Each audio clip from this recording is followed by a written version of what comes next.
Wait, did you see Marjorie Taylor Greene and all her? Did you see the clip of Joe Biden reacting to Marjorie Taylor Greene? And I did not, but I think you must show it to me at once. She's in a red, like Make America Great Again hat, in a red fucking shirt, in a red blazer with all these buttons that say crazy shit. I think it says like say her name, which I think is her name. Like it doesn't even matter. And Joe Biden turns and sees her, and once in a while, Joe Biden does high comedy. The way all old people do. Of course. Joe Biden turns and sees her and just goes like, to her outfit. And she's standing there in all red, like, and what? Which I don't think you're allowed to go to those type of events and wear like, you can't do like Macy Gray, a gown that says my album drops January 6th or whatever. Right. It's just, it's Macy Gray, my album drops. Well, do you remember when Macy Gray had that gown that says, she went to like a Grammys with a gown that said my album drops and the date. Yeah.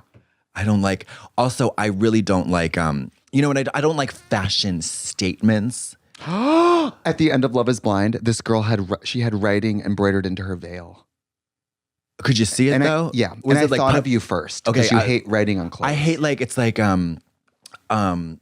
well, I mean, this is different. I'm like when at the Oscars, I mean like when you're making that? I don't remember. Love that. Yeah. And when someone's at the Oscars and they're trying to make a political statement with their like gown or whatever, I'm like, yeah. I was like, you're probably worth $30 million. Why don't you fix the problem, bitch? Didn't they do something at an award show a few years ago where everyone wore color? All the women wore black in paying sort of in solidarity for the Me Too movement, which I thought was interesting. But you know what also is interesting? I watched this clip of a super clip of stars thanking Harvey Weinstein in their acceptance speeches at the Oscars. Not wild. Everyone. No, because part of the the hush of that is I also have to pretend to be grateful. Yeah. I mean, because it's like two things can be true at the same time. He can produce really amazing pictures and also be a horrible monster. Right. Yeah. You know, I feel that way about, I don't know if we've talked about this, but a couple years ago, I discovered the music of Marilyn Manson. I'd never heard it really. Oh, yeah. He always scared me.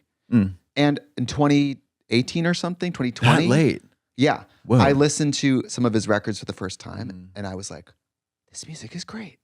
And the more I looked into it, I was like, oh, he's kind of doing drag. I was like, this is kind of gay. I'm going to find out more about Marilyn Manson. And then I found out, oh, that album you like? Well, let me tell you, that's never going to, like, you're not allowed to, you're not going to be tweeting about that today. No, yeah, you definitely, I mean, it's like. But it made me retroactively wish when I was a young gay kid, I had seen through the spook and been like, drag. Oh yeah, that's what I was into him like when his EP Smells Like Children came out before he got super glam draggy.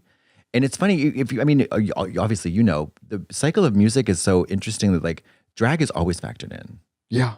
Like Poison, Whitesnake, those guys, they were doing more drag than Drag Race. Not Brett Michaels. D. Snyder follows me on Twitter. D. Snyder, Tommy Lee, Brett, not Brett. Kiss, duh, right. Yeah. I mean, they have more makeup than Trinity the Tuck Taylor has on.